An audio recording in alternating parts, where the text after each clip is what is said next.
To be very honest, firstly, thank you for taking the time out for today and being here with us. Frankly, I didn't expect to be moderating this discussion. Now that responsibility has been cast upon me, and there are two legal luminaries sitting in front of you, I would like to, because they have a longer innings in the profession and, in the working of the Constitution, may I just ask the panelists here, what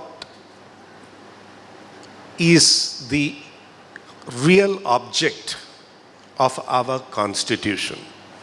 It took over 2 years to make it. Some of the most eminent minds of this country were involved in the making of it. Today we have it in the form of the Constituent Assembly debates, which unfortunately is not taught in schools, the law schools or otherwise. But those who, whenever there is a problem which arises, we go back to the Constituent Assembly debates to understand their minds, and we are always startled at the depth of understanding of the whole issue, on the depth of the knowledge of bringing a constitution and thereby bringing together, at that point of time, about 41 million people of different castes, creeds, eight different religions, and at the last count there were about 13,500 dialects spoken as mother tongues. You weld all these people together into one nation.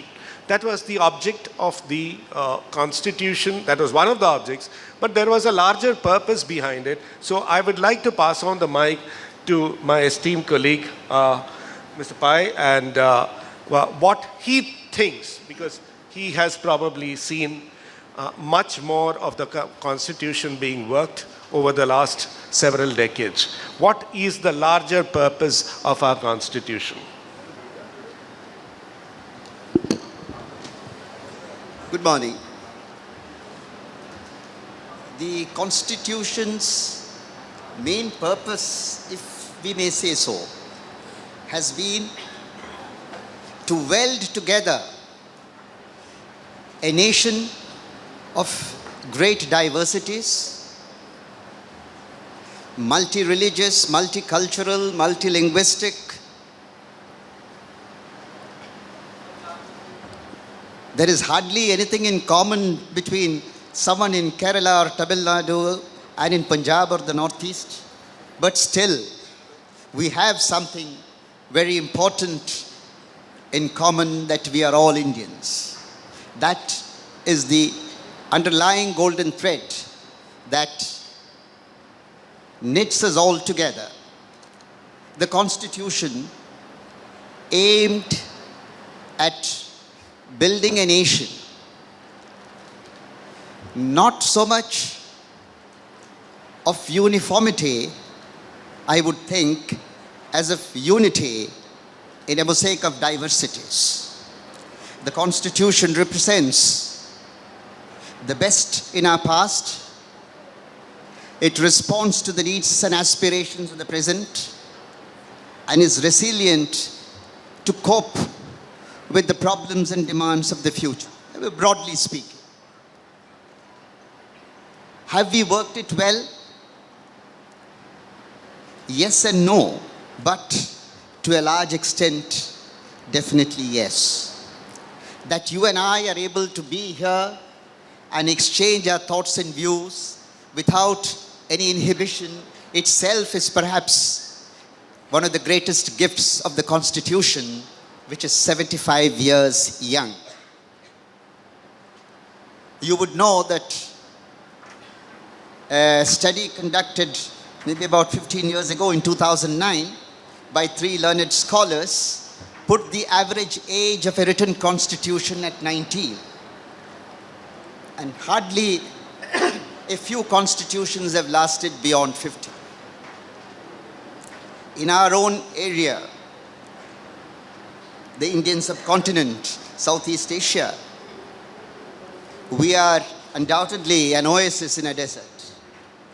Surrounding us are nation states where constitutions have come and gone, and constitutional way of life is something fanciful.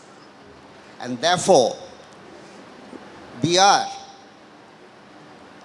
definitely a people who have worked the constitution. No doubt there are problems, there have been limitations. We could do better, we have to do better. Yet on the whole, we can be legitimately be proud that we have worked our constitution for 75 years, and I'm sure it will continue to survive long after all of us are unknown to this planet.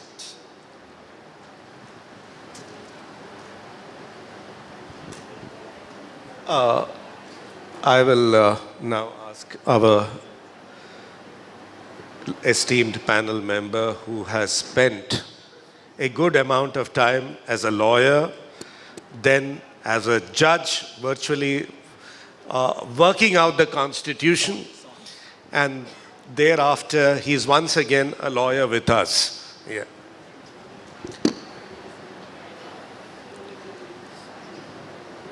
Sudhish rightly quoted the three distinguished authors about the longevity of written constitutions the world over.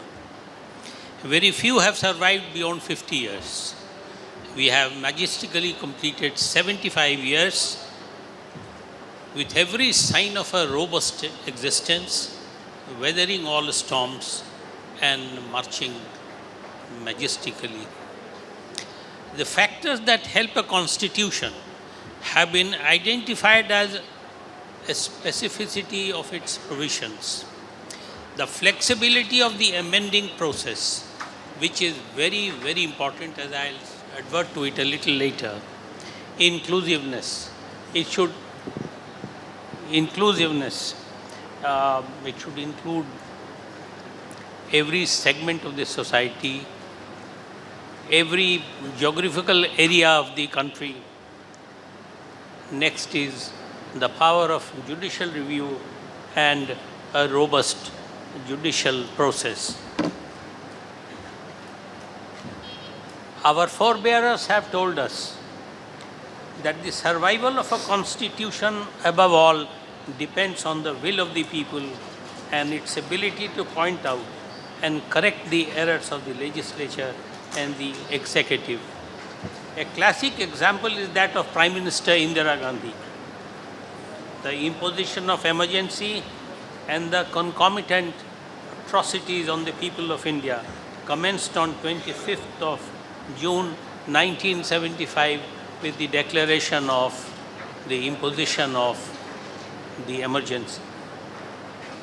The parliamentary elections for the 6th Lok Sabha had taken place from 16th to 20th March 1997. The emergency was lifted on 21st of March 1977, and the people of India gave the Indira Congress, Indira Gandhi and her son Sanjay Gandhi, the lessons of their life. They were routed. Indira Gandhi herself lost the parliamentary election from Raebareli. Please keep it closer, sir. ठीक है. And Sanjay Gandhi lost the Amethi seat in a house of 542 plus 2 to be nominated from the Anglo-Indian community by the President of India. Indira Congress could win only 154 seats.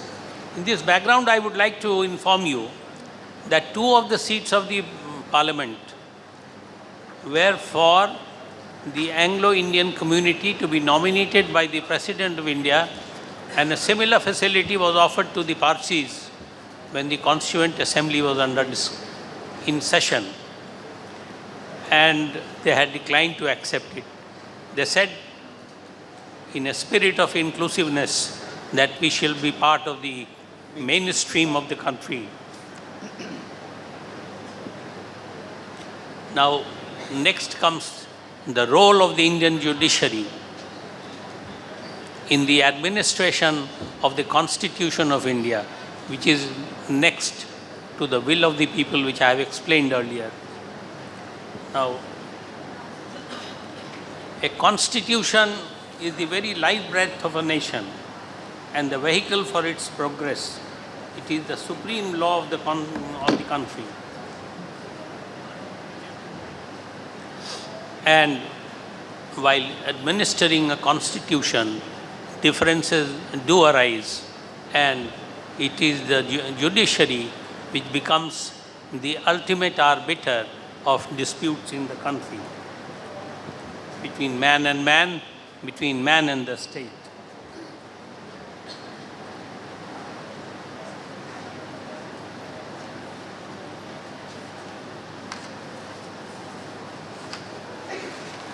Now, another extremely important aspect of a lasting constitution, I would say an everlasting constitution, is that there should be provision for flexibility in the constitution.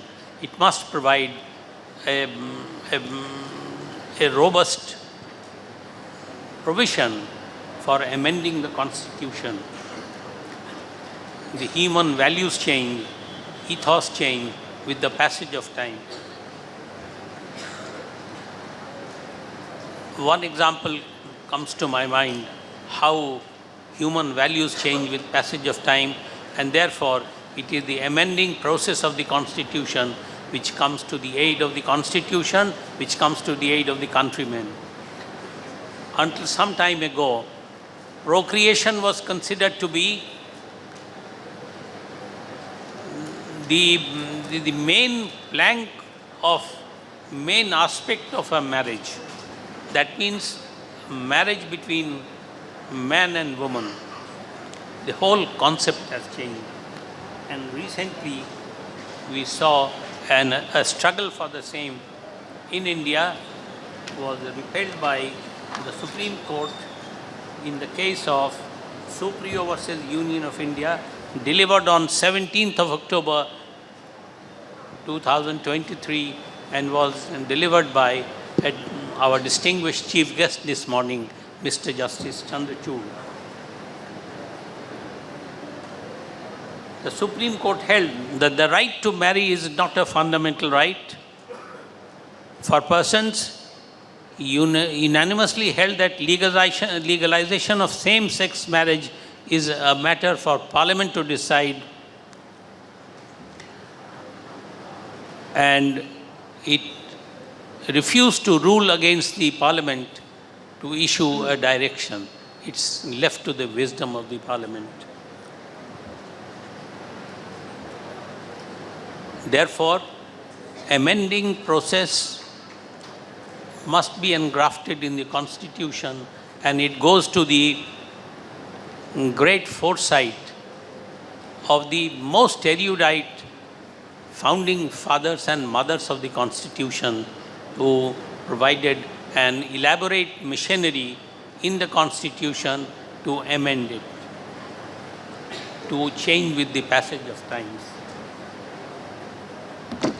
Now, our Constitution is most comprehensive and well-drafted Constitution. Our Constituent Assembly was steered by persons of vast erudition, learning and foresight. Our Constitution was, our Constituent Assembly was composed of persons of the highest caliber, drawn from different sections of this society and representing various shades of opinion. First of all, above all, I am reminded of the most erudite, eloquent, inaugural speech. Sorry to interrupt, sir. Put your collar mic so that you know it is easier for you. Oh, next one. वो आपका हिल जा रहा है बार बार. अच्छा, आप बोलिए, ठीक है. Thank you. Of Dr. Satchidanand Sinha, the maker of modern Bihar and the interim chairman of the Constituent Assembly, he had delivered a most inspiring speech full of foresight and thought, and had quoted from different sources and different constituent assemblies the world over, and had given a clear guidance to the members of the Constituent Assembly to meet the challenges of New India. And then comes, I must acknowledge, the role of the Indian National Congress. They were in brute majority in the Constituent Assembly, but never imposed their own views. They allowed a free and fair discussion on every aspect that was raised in the Constituent Assembly. This is their great contribution. And then Dr. Rajendra Prasad, the permanent chairman of the Constituent Assembly, who by his vast talent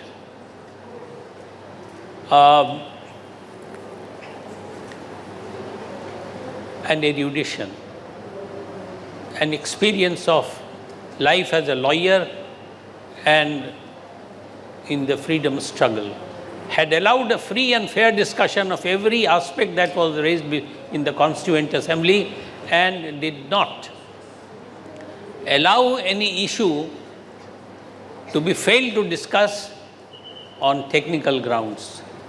These three factors, in my opinion, were great factors in framing of our Constitution. The Constituent Assembly had for the first time met on December 9, 1946, and soon thereafter, the drafting committee headed by Dr. B.R. Ambedkar was selected, which comprised of men of extraordinary talent like Sir Aladi Krishna Swami Iyer,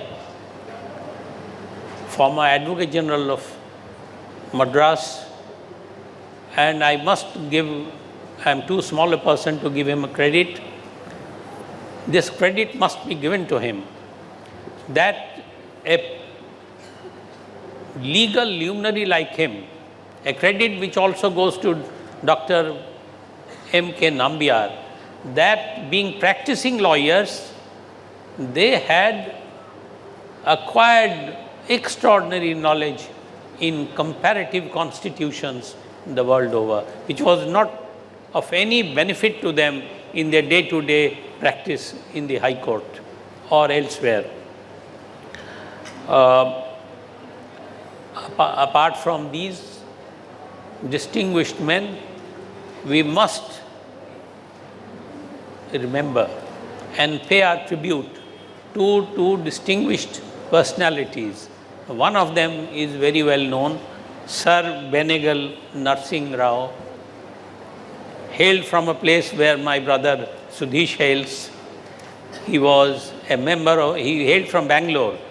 He was a member of the Indian Civil Service of the combined Bengal cadre, became a judge of the Calcutta High Court, demitted his office, and was not a member of the Constituent Assembly, but by consensus, he was appointed the constitutional advisor to the Constituent Assembly.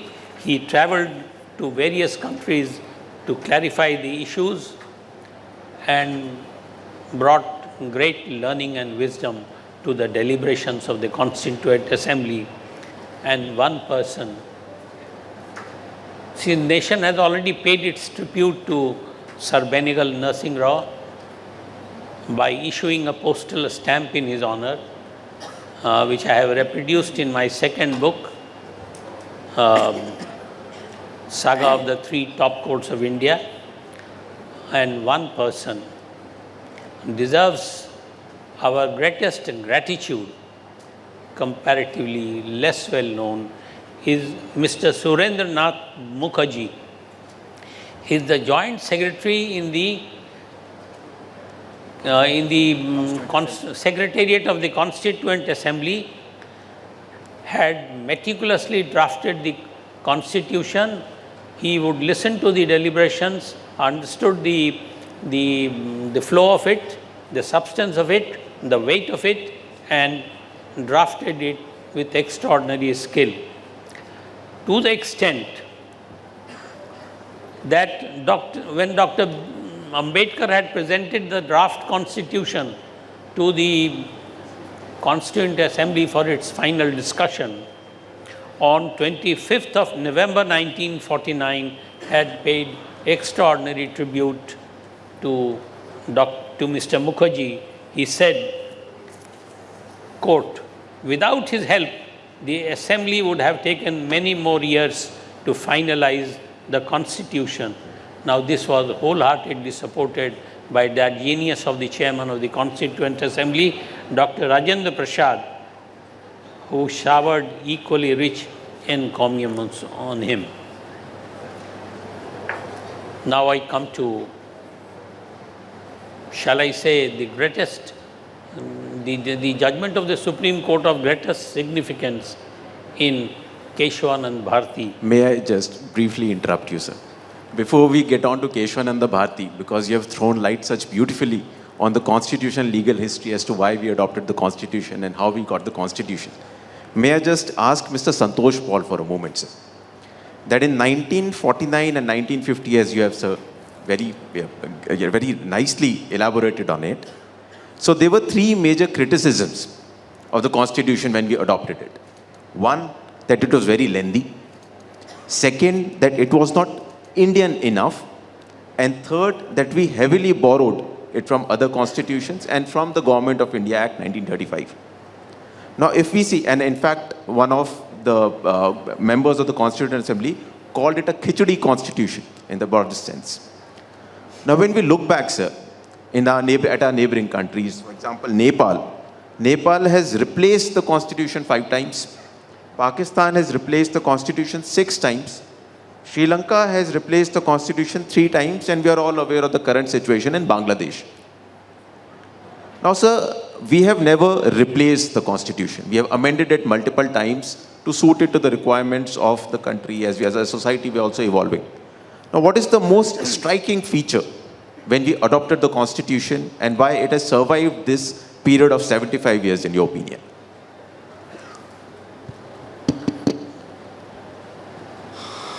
A constitution, in my opinion, can be tested on 2 grounds, broadly.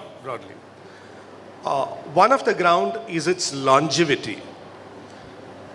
The longevity is a test because that means that constitution can adapt itself to newer situations, newer challenges. The other aspect of when we judge a constitution would be, have we achieved our goals? Now I'm coming to the first aspect of longevity.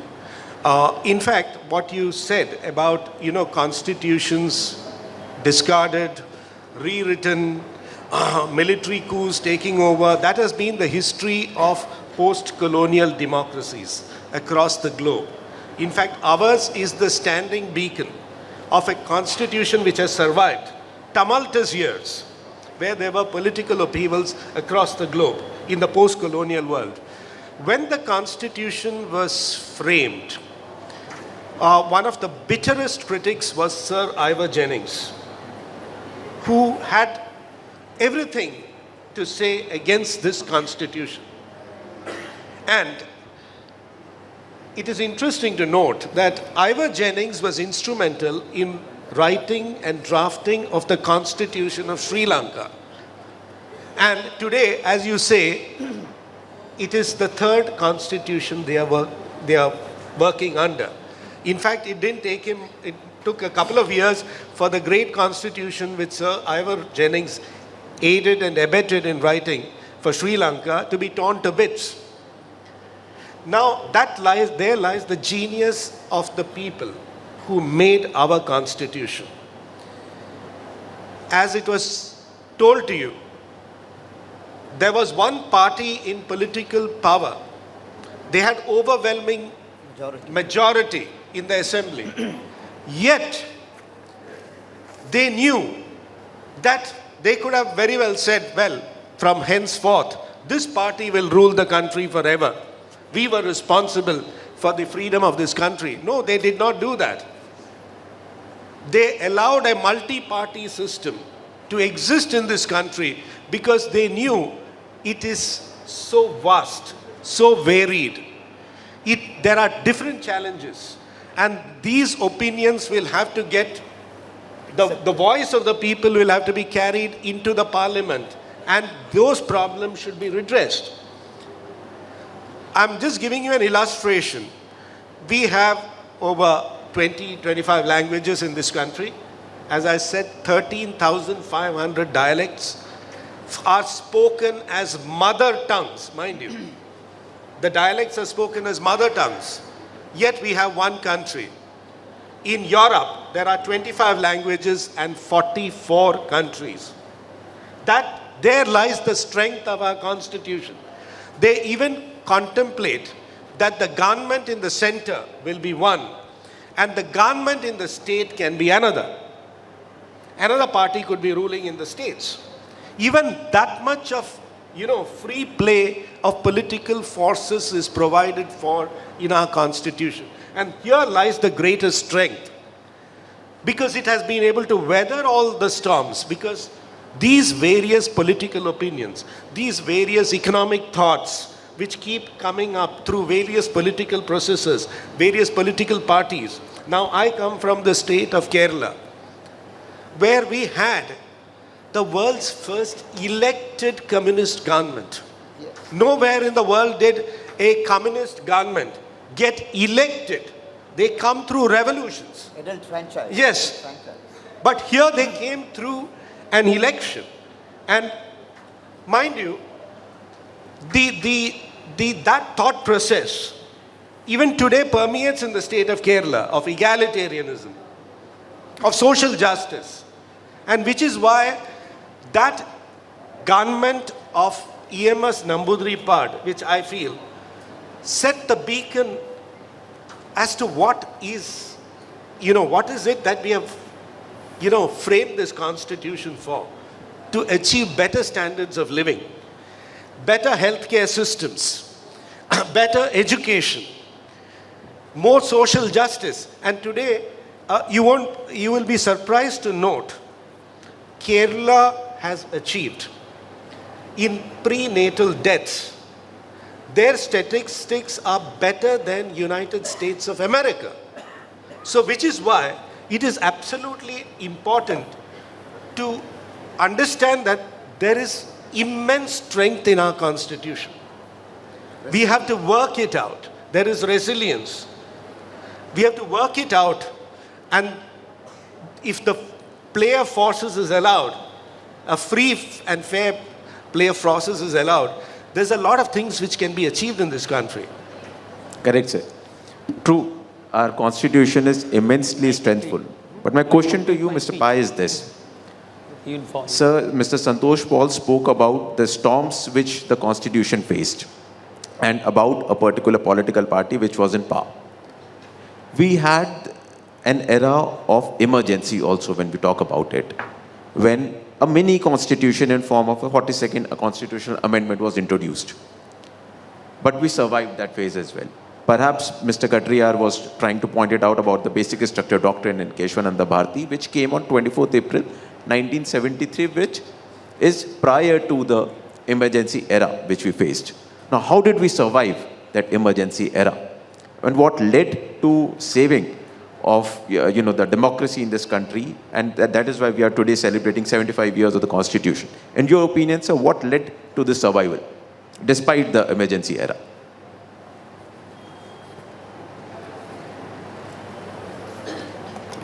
The ultimate keepers and guardians of the Constitution. the ultimate keepers and guardians of the Constitution are we the people. Justice Frankfurter very picturesquely said that democracy is always a beckoning goal, not a safe harbor. And the highest office is occupied by the citizen. Emergency came. You had ADMG Jabalpur. The court, constitutionally invested with the position of the sentinel on the byway, failed us. For whatever reason, we are not. Ultimately, it's the people. The people, we the people, who voted out a government. We are not talking of which party, this or that. But there was a change of government. And it is Parliament which undid the 42nd Amendment.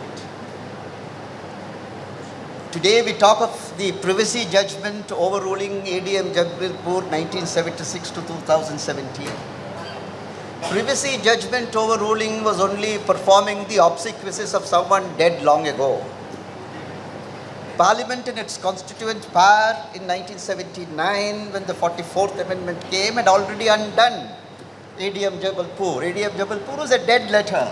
The Supreme Court had nothing to do with it, nothing more to do with it. It was just performing a funeral of someone dead decades ago. And that funeral, that death, if we may say so picturesquely, was facilitated by we the people. And therefore, ultimately, as you said, it is the people who are the ultimate guardians. And as Mr. Paul said, with all our problems, with all our frailties, I believe that we are a resilient people. There may be failures now, after all, no curve is always the same. You always have ups and downs in society. Human life is that. But India will always be on the upsurge. And the Constitution, whatever its problems, and they are not many, the problems, if at all, are in the working of the Constitution by those who are ultimately men, as Dr. Rajendra Prasad famously said. If the Constitution failed, I think it was Ambedkar who said, if the Constitution failed us, we'll have to say man was wild. And therefore, but even that, I think, periods change, like the waves of the sea. Good and bad keeps on coming, and we as a society, we as a nation would survive. Talking of a borrowed constitution, yes, nothing wrong in borrowing. That was answered by Ambedkar in the Constituent Assembly itself, quoting Voltaire, that the best originality is a judicious form of imitation. And again, talking of the length, that was also answered saying, because it's important that without changing the constitution, by changing the form of the machinery, you can undo it, and it is to guard against such undoing that we have a lengthy constitution. No doubt it is lengthy. As Falkiwala said, we had the lengthiest until Yugoslavia drafted a lengthier constitution. Yugoslavia is gone. And therefore, I believe that the people of India will continue to safeguard the Constitution. Thank you. Now, coming to the basic structure doctrine, sir, Keshwananda Bharati, 7:6, or as Mr. Arvind Datta says, 6.7:6.3, which in essence saved the democracy in the country. Now, please tell us, sir, what is the basic structure doctrine? One. Second, does the basic structure doctrine applies itself only to constitutional amendments, or is it applicable also to ordinary legislations? Can ordinary legislations be also tested at the pedestal of the basic structure doctrine? Now, how has this doctrine evolved itself over a period of years from 1973 till 2025? And what actually led to this doctrine in Keshwananda Bharati, sir? The issue raised by my friend about the ramifications of the judgment in Keshwananda Bharati, I'll take up a little later. First of all, answering his main question, that our constitution has drawn from far too many sources, from different constitutions and the like. To my mind, the greatest answer was given by Glanville Austin when he stated, quote, "Our constitution is the greatest political venture since that originated in Philadelphia since 1781. Therefore, now going backwards a little to the deliberations of the Constituent Assembly, when Dr. Ambedkar had presented the draft constitution for the discussion of the Constituent Assembly, there was only one dissenting voice, and he said something to the same effect. He said, I'm forgetting his name, he was Mr. Sadullah or something like that. He said in his objection that ours has been not a drafting constitution, but a drifting constitution. It has moved from concept to concept, from country to country, from constitution to constitution, and therefore this draft constitution must not be accepted. Let there be another Constituent Assembly for discussion there. And Dr. Ambedkar had given the reply in his classic speech that I take his objection in the right spirit. Ours has not been a drifting constitution. Ours has been a broad-minded body where each and every concept was received and discussed threadbare. And we have taken light from all sources available to us and all sources brought to our notice during the course of discussion by the members, and which ultimately culminated in the observations of Glanville Austin. Now, coming to the Keshwanand Bharti case, this is an extraordinary judgment devised by the Supreme Court, and you see, it drastically overruled Golaknath. In Golaknath case, severe restrictions were placed on the amending powers of the Constitution. The Supreme Court in Golaknath said, in Keshwanand Bharti said that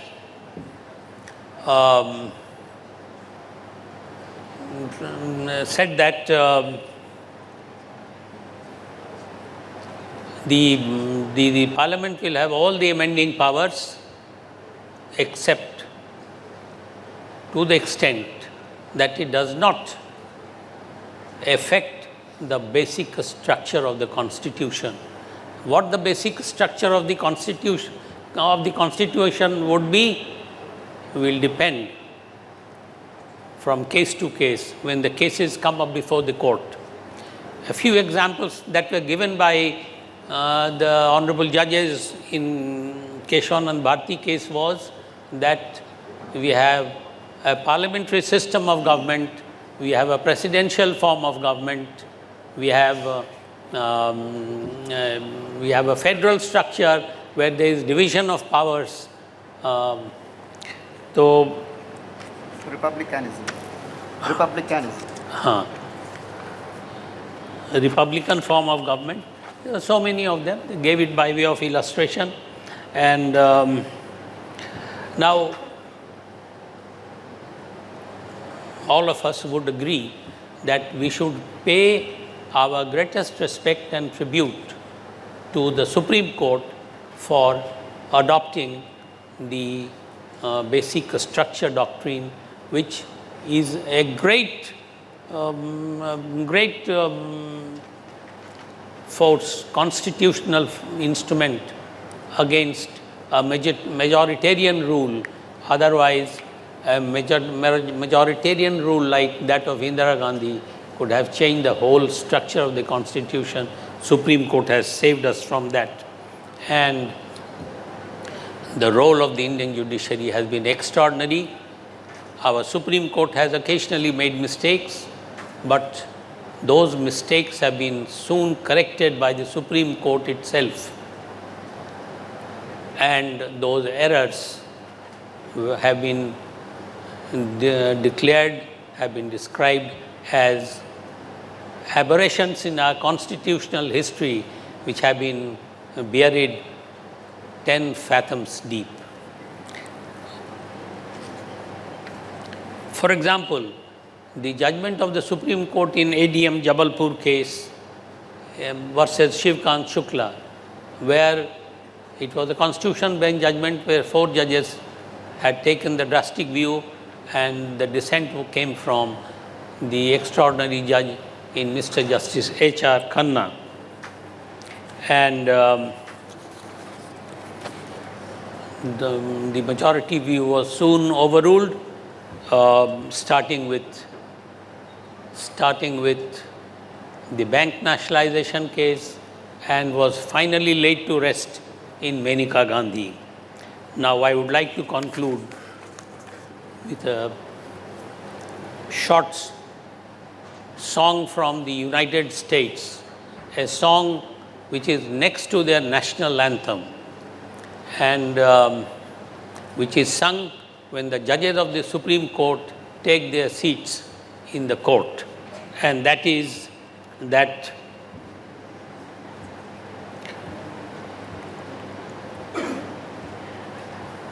the song says, God save the country. God save the US Supreme Court.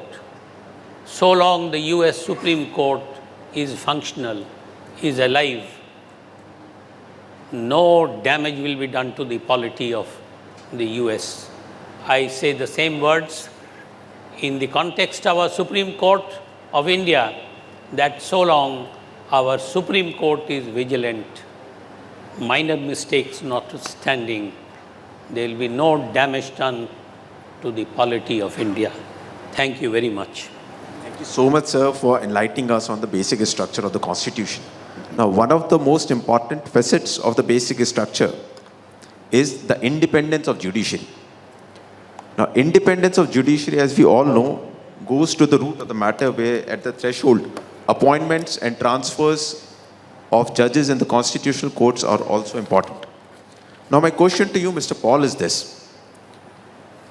We have seen the concept of, or rather an attempt of having a committed judiciary. Now, but throughout, we have rather improved, or to certain, as the critics may say, we have amended the procedure of appointments in the higher judiciary and the procedure of transfers also in higher judiciary. And we have had the first judges, the second judges, the third judges, the NJAC case, which is also known as the fourth judges. And our system of appointments in higher judiciary has changed. Now, can you shed some light on it, sir, as to what led to this change? The question which has been posed to me is an extremely complex question, because I have authored 2 books on judicial appointments and also participated in the NJAC hearing challenging the NJAC Act. Despite having succeeded, I believe the NJAC judgment was 3 cheers to judicial independence. Because here we were trying to eliminate the political component in the selection process of judges. Though the National Judicial Appointments Commission, as it was conceived, it resembles the Judicial Appointments Commission of UK. There is a fundamental difference between the Judicial Appointments Commission UK and National Judicial Appointments Commission here, as it was then conceived. There they eliminated the Lord Chancellor from the appointments process, who was the most decisive voice, and the political bias of judges came under severe scrutiny and criticism in the UK, and ultimately Tony Blair brought in the 2005 Constitution Amendment Act, whereby the political component was eliminated and a system was devised. And the chairperson, incidentally, is a non-judicial person.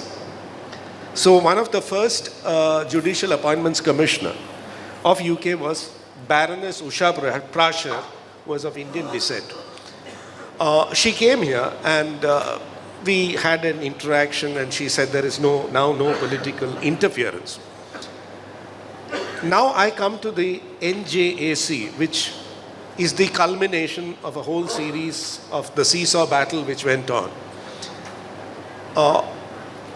I was hopeful that we have eliminated political pressure in the appointments process. But we have seen that Justice Qureshi did not come to the Supreme Court. Justice Muralidhar did not come to Supreme Court. Justice Shakdar did not come to Supreme Court. Justice Sen, who headed the Madras High Court, was transferred from a 75-judge High Court to a High Court in the Northeast, which had 2 judges or 3 judges. The functioning post-NJAC, I would not say is bereft of political pressure. The appointments process, once again, requires serious scrutiny, because for independence of the judiciary is the fundamental requirement to protect our liberties. Which is why I would like this young audience, because nobody seems to be talking about it. What was the object of the Constitution? I'm just reading out. It's just a short thing. Justice, social, economic, and political. Liberty of thought, expression, belief, faith, and worship. Equality of status and of opportunity. And to promote among them all fraternity, assuring the dignity of the individual and the unity and integrity of the nation. Now you put this preamble to test in the current situation. Are we getting the desired results? Are we getting the desired results when a student is being incarcerated for 5 long years and there is no semblance of a chance he is going to get bail? We have to ask these critical questions. We have to challenge the situation we are in today. It's extremely difficult. You do not even see free speech. You don't even have, sometimes the more and more I read Chomsky, I find, my goodness, this person seems to be right. You are allowing a debate within a certain sphere, not beyond that. So, in my opinion, the NJSC judgment is a crowning glory for the judicial independence, but the manner in which it has worked out thereafter, there are serious questions which needs to be asked as to the functioning of the judiciary, the state of our fundamental rights, and also to have we got the best and the most independent of judges appointed. These are critical questions which will require an answer and a debate. I would like to add a sentence to what has been said. You see, Mr. Justice Y.V. Chandrachud has had the longest tenure as Chief Justice of India so far. He was in office for 7.5 years. He faced 2 prime ministers and 3 law ministers. Mr. Chandrachud was a very sophisticated person, not given to any bargaining, represented the best and the glorious traditions of the Bombay High Court. He felt so fagged out when he was completing his tenure.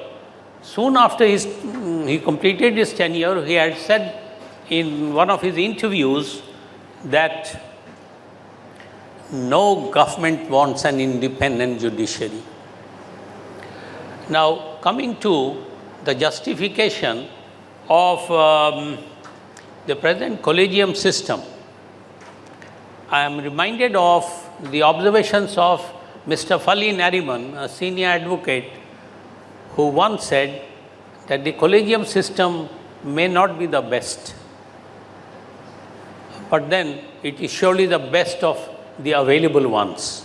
Therefore, we should carry on with the collegium system till such time we are able to devise a better system. For example, my friend on the left just now mentioned the changes made with respect to the appointment to the higher judiciary in United Kingdom. Thank you very much. Thank you, sir. My last question is to Mr. Pai. We have recently seen, at least in 4 states, sir, Kerala, Punjab, Tamil Nadu, West Bengal, where there has been a major issue regarding passing of bills between the elected government, that is the Legislative Assembly, and between the governor, where they pass the bills, they send it to the governor does not give his or her approval for various reasons. Now, at least in 2 of those states, you have had judgment by the Supreme Court. Now, what is your take on this, sir? Because this is also, in my opinion, at least a basic structure of the Constitution. What is your take on this? Thank you. I have written on this more than 12 years ago. I have said every function of a putting it in very general terms, no constitutional functionary has any power. Every constitutional functionary has a duty and a function to perform, not a power to exercise. And therefore, the president and the governor, heads of state, unelected, cannot stifle whatever is done by the elected representatives, the Legislative Assembly or the Parliament, as the case may be. Even in England, for more than 300 years, not since the reign of Queen Anne in 1707, has royal assent been refused. It has been said by learned authors that today to refuse assent would be unconstitutional. This exact sentence has been quoted with approval in Samsher Singh's case more than 50 years ago. And therefore, governors cannot refuse assent. Neither can governors abdicate their function by reserving it for the president's consideration.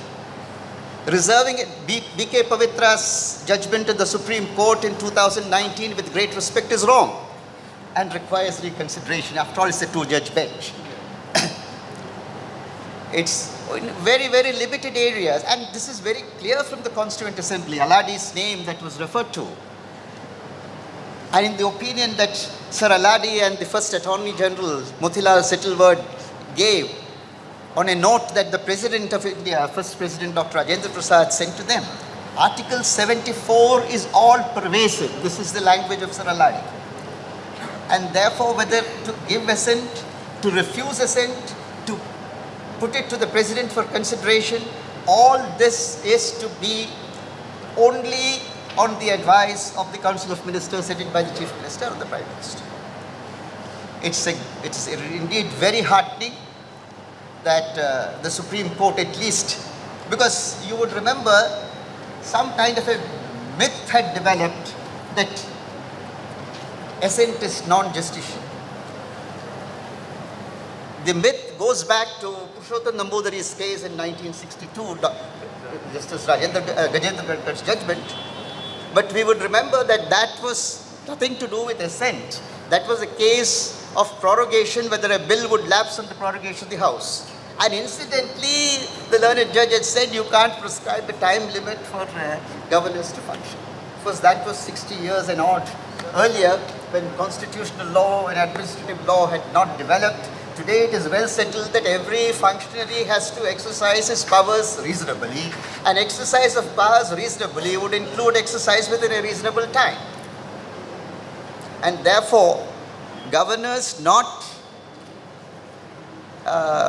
assenting to bills is absolutely unconstitutional, in my humble view.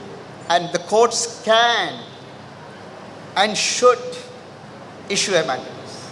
And there is also another slippery area, 201. At least for the governor, state law, when it is second time presented, he is bound to assent. Central law, the president the same. But what happens when a state law is reserved for the president's assent? The president can send it back through the governor for reconsideration. It is reconsidered and passed and again presented. The constitution is silent. In fact, in the afternoon, I will be talking in the Supreme Court Friday group on these aspects. The constitution is silent. Does that mean that the president or the governor can stifle laws passed by a democratically elected legislature? I believe it can't.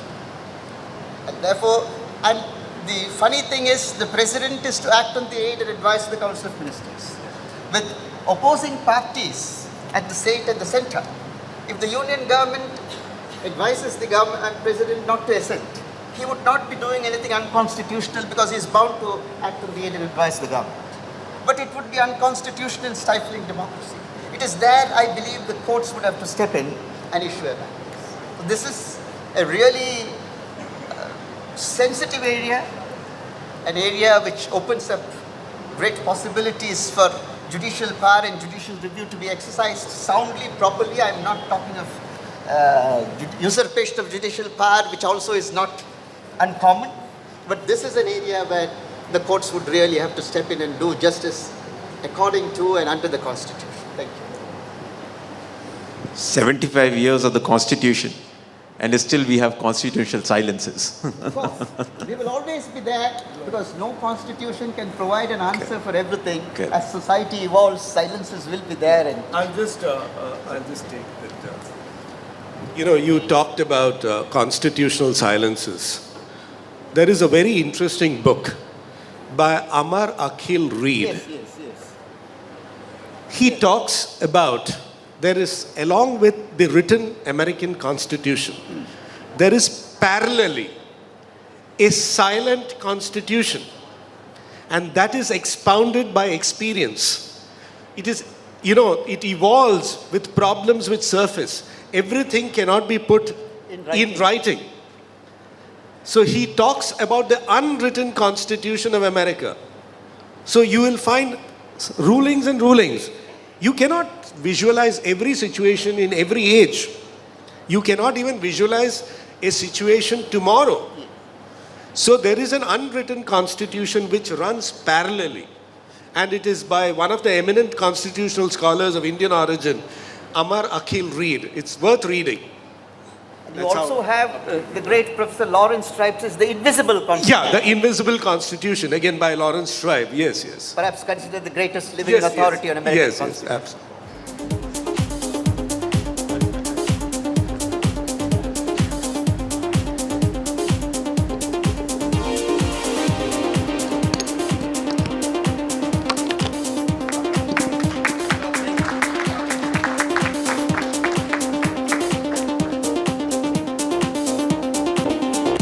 Mr. V. Sudhish Pai.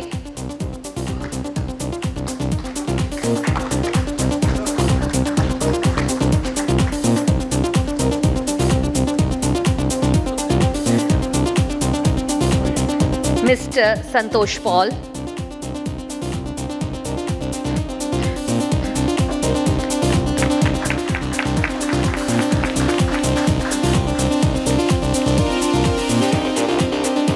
And Mr. Namit Saxena.